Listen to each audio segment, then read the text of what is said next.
Hello and welcome to Pushing Back, Ukraine Daily Brief. As the war enters its 914th day, these are the main developments from the past 24 hours. The update from the General Staff of the Armed Forces of Ukraine. Russia has lost approximately 610,100 troops in Ukraine since the beginning of the war. The number, which has not been independently verified, includes 1,280 casualties over the past day. According to the released Ukrainian figures, Russia lost 12 tanks, 19 armored combat vehicles, 82 artillery systems, 1 multiple launch rocket system, 120 drones, 103 cruise missile, 58 vehicles, and 3 pieces of special equipment. The Russians launched 148 combat clashes and carried out 59 airstrikes, including 81 anti-aircraft missiles on the territory of Ukraine.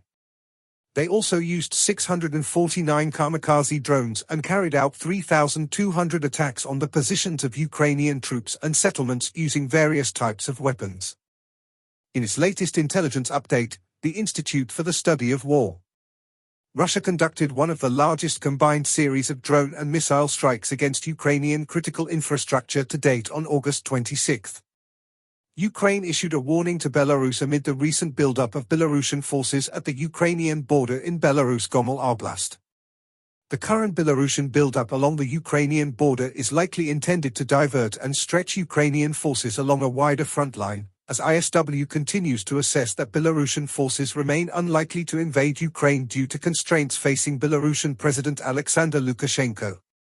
Ukrainian forces reportedly attempted to strike Engels Air Base in Saratov Oblast and an oil refinery in Yaroslav Oblast with drones on the morning of August 26. Ukrainian forces continued offensive operations within their salient in Kursk Oblast on August 26, but neither Russian nor Ukrainian forces made any significant confirmed or claimed advances. The Kremlin may be leveraging the leadership of the prominent Kremlin-linked Rybar Telegram channel to cultivate increased Russian influence in Iraq. Russian presidential administration deputy head Sergei Kirienko was reportedly in charge of a Kremlin think tank that tried and failed to establish rhetorical justifications for Russia's full-scale invasion of Ukraine after the fact, underscoring the Kremlin's rhetorical failures in the first months of the war and Russian President Vladimir Putin's continued prioritization of loyalty over competency in officials.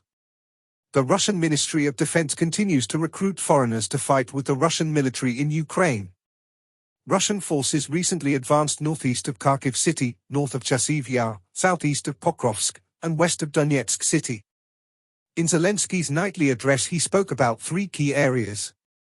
Firstly, response to Russian strikes and long-range capabilities. Ukraine is dealing with the aftermath of a massive Russian missile and drone strike, emphasizing the need for long-range weapons to counter these threats.